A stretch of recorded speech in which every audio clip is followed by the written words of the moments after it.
Hey guys. So I want to continue our discussion today of corporations and maybe move on to LLCs or limited liability companies. Um, Again, I want to stress to you guys that you have to think about corporations as being separate, individual, unique people. Um, you've got to think about dealing with a corporation, or when you're dealing with a corporation, that you're dealing with another person, same as you. I mean, that's key to understanding the nature of corporations. And even though you might have a small number of shareholders, even if you only have a single shareholder, in other words, one person owns 100% of the stock in the corporation, you still need to treat that corporation as a separate legal entity, as a separate legal person. Now, there are a number of different types of corporations, and we're really not going to spend too much time getting into the intricacies of the tax code. But suffice it to say that the separate legal person and the limited liability are the most important things for you guys to understand when it comes to corporation. Now, the shareholders, the stockholders, are the owners of the corporation, but they do not run the corporation. Okay. Now, the CEO of a corporation or the president of a corporation may very well and probably does own shares of that corporation, but they don't run the corporation by virtue of the fact that they own shares. So, if we're talking about a large publicly traded corporation, and again, a publicly traded corporation is a corporation where anyone can purchase shares of that corporation, can trade shares, and they're available on an open market like the New York Stock Exchange. Okay. So anybody can purchase shares of those stocks. So that's the first classification I want to talk about, is a publicly traded corporation. And again, these are the corporations, the big corporations that you think of: ExxonMobil, Nabisco, Procter and Gamble, Walmart, Apple. Anybody can go out right now and buy shares of those stocks. But again, most corporations are not publicly traded corporations. They're mom and pop corporations, or what we call close corporations. There are four elements, or four things that define a close corporation. Number one is the shareholders know each other or are family, and oftentimes they are in fact family. So you have a small number of shareholders and they know each other or are family. So you might have a family corporation. Mom is the president, dad is the vice president, uncle is the secretary, and cousin is the treasurer, something like that. That's the first element. They know each other or are family. The second element is there's no market for shares. Okay. So you can't go out and buy shares of a close corporation like you can a publicly traded corporation like Walmart, for example. Okay. There's just no market for those shares. Number three is there are restrictions on the sale of shares. So let's say me, my wife, and my two kids all own 25% of a corporation, and one of us decides they want to sell the shares. There will typically be a shareholder agreement that restricts the sale of shares. And typically what you'll see is that the corporation or the other shareholders have what's called a right of first refusal to purchase those shares if any of the shareholders decide they want to sell. So, for example, a shareholder agreement, and a shareholder agreement is just a contract among the shareholders and the corporation. So let's say, for example, my daughter decides she wants to sell 25% of the shares in our close corporation. What she will have to do in order to sell those shares is she will have to offer the remaining shareholders, my wife and my son and myself, and or the corporation, the right to purchase those shares before she can offer them to the public, or give us the option of meeting or exceeding the best offer she has for those shares from the general public. So that's a restriction on the sale of shares. Why is that? Well, think about it. If you're a close corporation, all of you know each other as shareholders or family members. You don't want to suddenly find yourself with a stranger owning 25% of your shares. To take over the corporation or to damage the corporation in some way. I mean, you can think about it, a major competitor could suddenly own 25% of your company under my example. And so this right of first refusal, this restriction on the sale of shares, gives the other shareholders and or the corporation the right to purchase back those shares, to continue on with the corporation as they see fit. I think I've already mentioned this, but the fourth element or defining characteristic of a close corporation is a small number of shareholders. So you're not going to have 500 shareholders or 1 million shareholders. You're going to have a relatively small number of shareholders.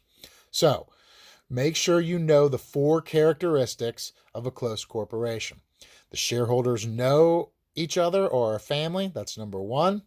Number two is there are no market for shares. Number three, there are restrictions on the sale of shares.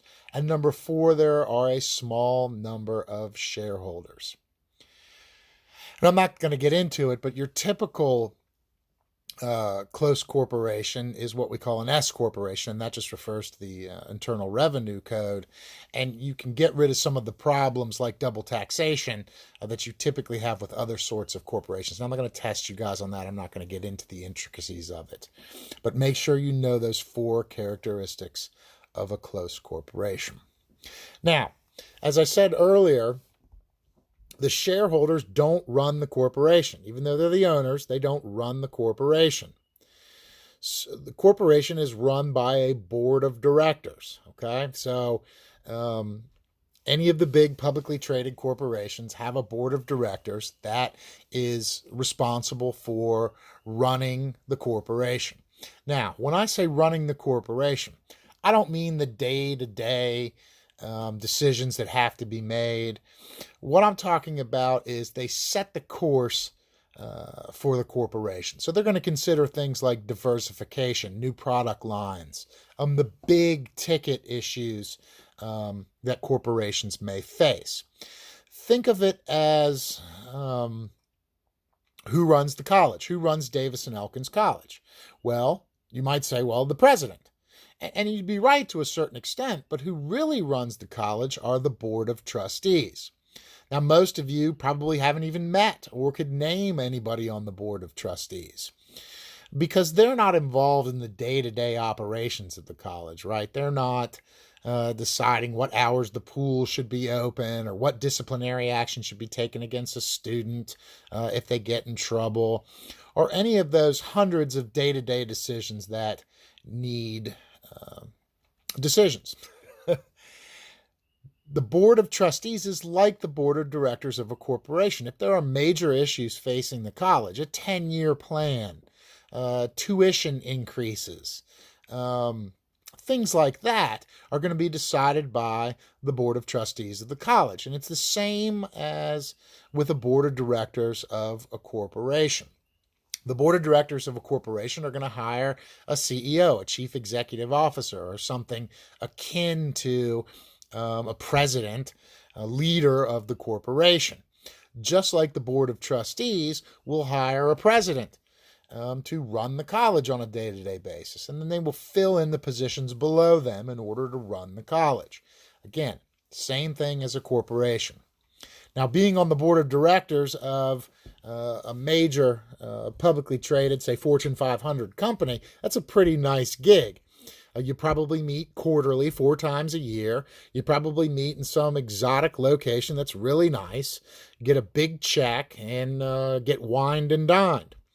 You'll see a lot of ex-politicians on boards of major corporations, ex-senators, congresspeople, former CEOs of other companies, and they don't have to be shareholders of the companies that they're on the board of, although typically they are.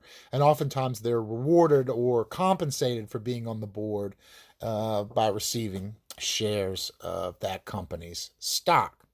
So, who runs a corporation? The board of directors. Who owns the corporation? The shareholders.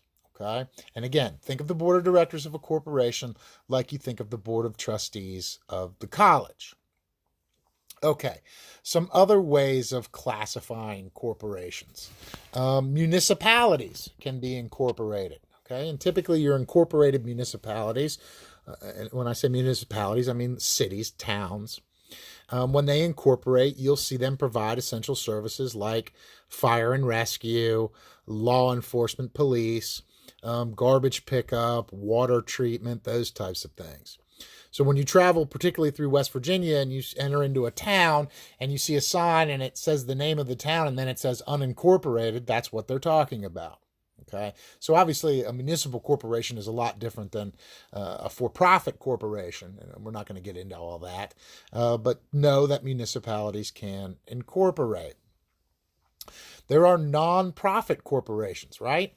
I think the Internal Revenue Code, they're called 501c3 corporations that typically have some type of benevolent purpose, right? Some charitable purpose. And so you'll see most charities organized as nonprofit corporations. Now, why do they do that? They do it to limit the liability of the owners, the people running the charity. So I've got $1 billion and I want to open up a children's hospital to help children who have cancer. I want to be able to do that, but I don't want to risk all my personal assets if something goes wrong, if the charity fails or goes into debt or is sued in tort or sued for anything. I want to protect my personal assets. I want to help out. I want to use my money for a good purpose, but at the same time, I don't want to risk losing everything.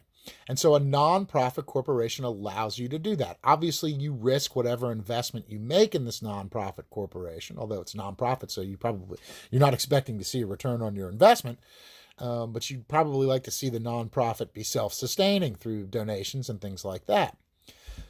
But I don't want to be attached to that as far as liability. So this nonprofit corporation allows me to start a nonprofit, to operate a nonprofit, and not risk my personal assets. Remember, that's basically the whole reason for incorporating to begin with, is to limit your liability, to limit the liability of the owners of that corporation. So it works perfectly in a nonprofit situation.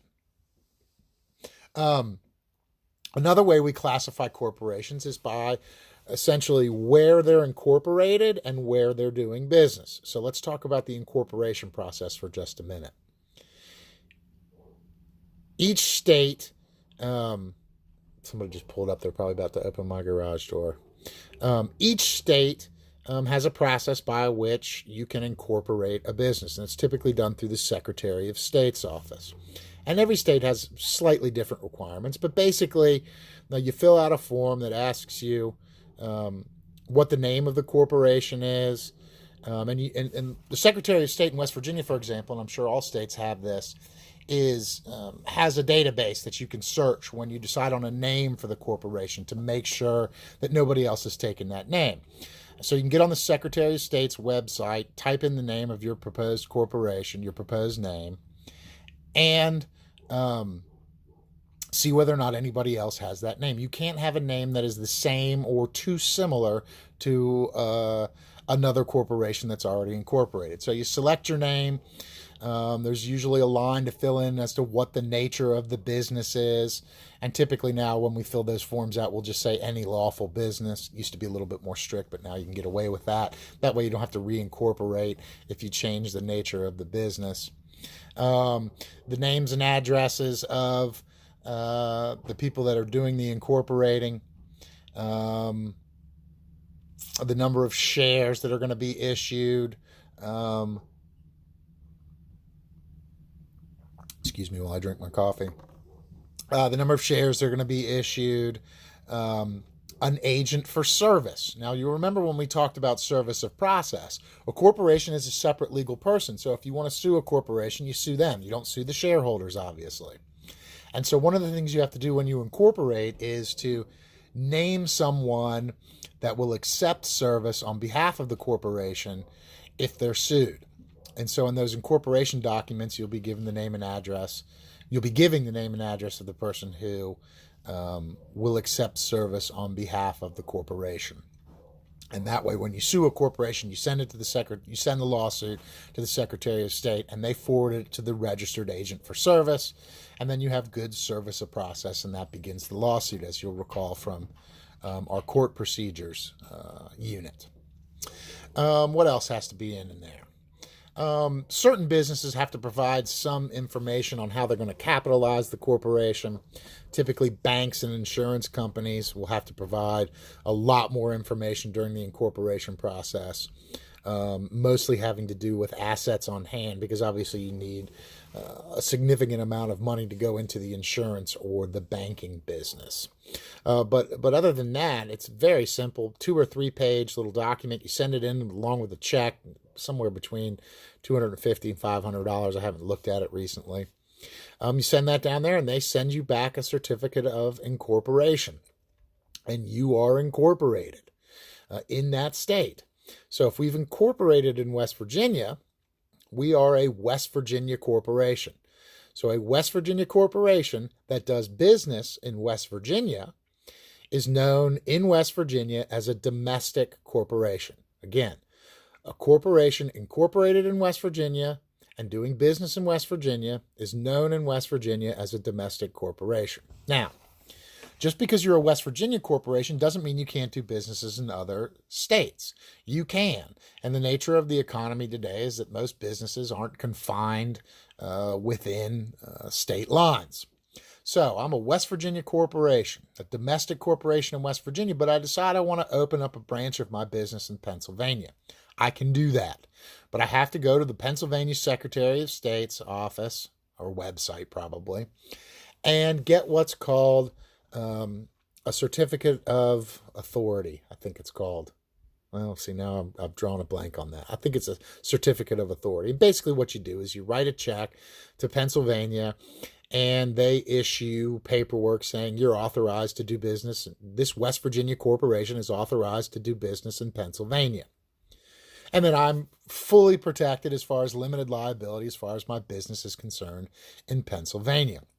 If I don't get that certificate of authority, I do not have limited liability in Pennsylvania.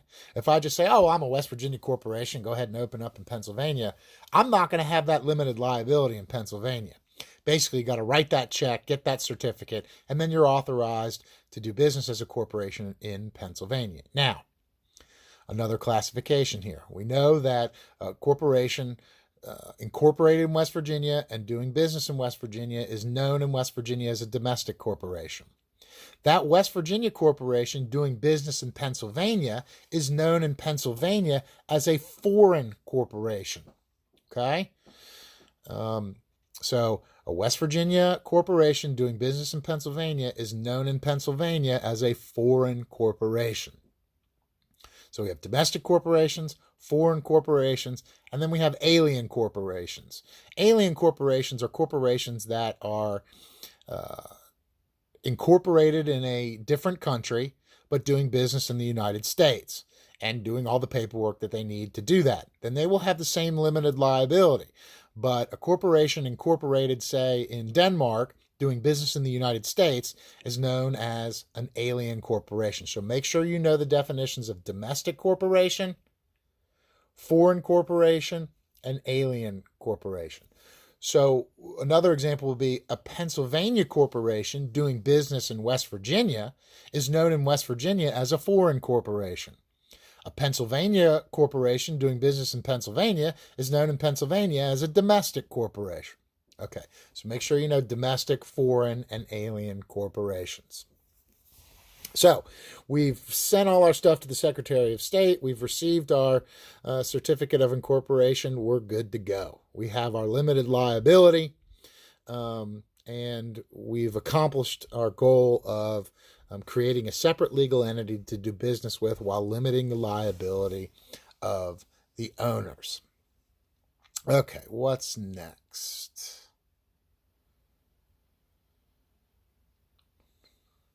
Okay, I'm going to go ahead and stop right there.